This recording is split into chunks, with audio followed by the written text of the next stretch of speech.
Doctor सुमन मंडाजी शौरण।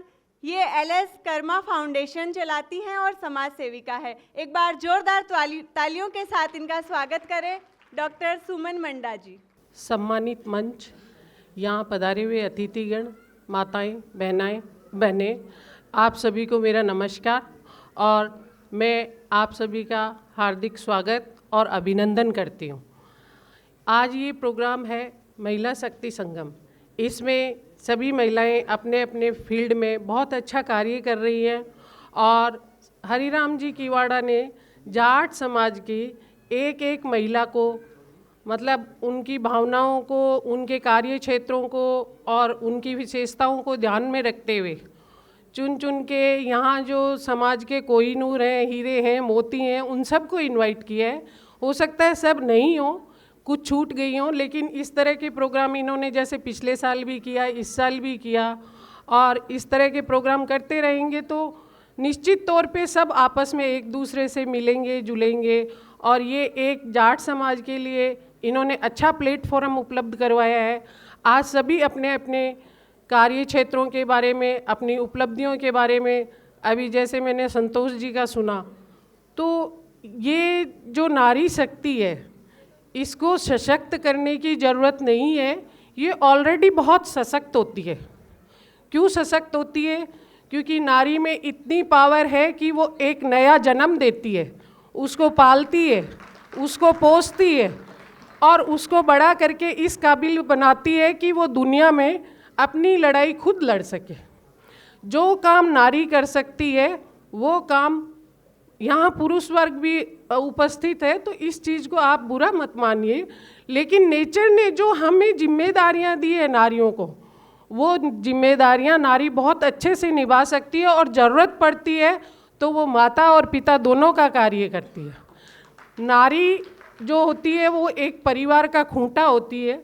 जिस घर में मदर होती है, दादी होती हैं, उस घर के अंदर सारे बच्चे, बड़े बुजुर्ग सब बंधे रहते हैं और उसके वो जो कह देती है उसी के अनुसार सारा परिवार चलता है और वही अपने जो बच्चों को है संस्कार देती है।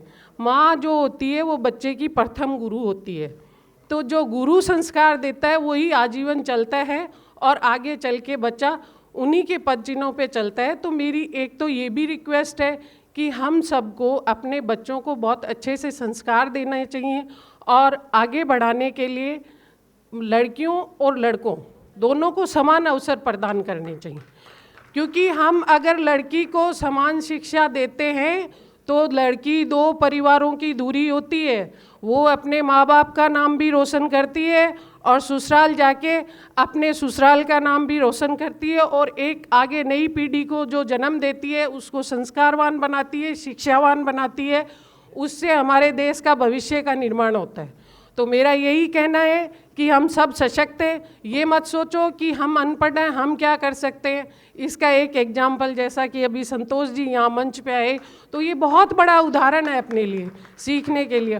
बाकी प्रोफेशनल के अंदर आप लोग हैं, मंच पे आसीन हैं, सभी लोग हैं। तो शिक्षा एक ऐसा है आज के युग में, मैं आप सबको यही मैसेज देना चाहूँगी कि शिक्षा का कोई मुकाबला नहीं है। पहले अपन लोग क्यों पीछे रहते थे? क्योंकि अपने पास शिक्षा नहीं थी। आज शिक्षा है तो अपने आरएस, आईएएस, डॉक्टर्स जहाँ भी जाओ आप, कितने बच्चे अपने आज मेडिकल में, आरएस में कितने बच्चे निकल रहे हैं। ओबीसी से बढ़ के और जनरल सीट्स पे भी बच्चे आ रहे हैं, तो वो सिर्फ और सिर्फ शिक्षा की वजह से आ रहे हैं। तो आप सभी अपने बच्चों को शिक्षा दिलाएं। शिक्षा एक ऐसा है, शिक्षा वो दूध है शेरनी का, जो पिएगा वही दाढ़ेगा।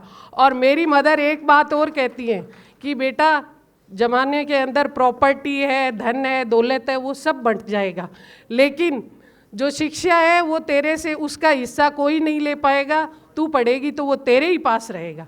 इसलिए मैं तो यही कहूँगी कि आप अपने बच्चों को बहुत अच्छी शिक्षा दिलाएं, बहुत अच्छे संस्कार दें और आगे बढ़ाएं।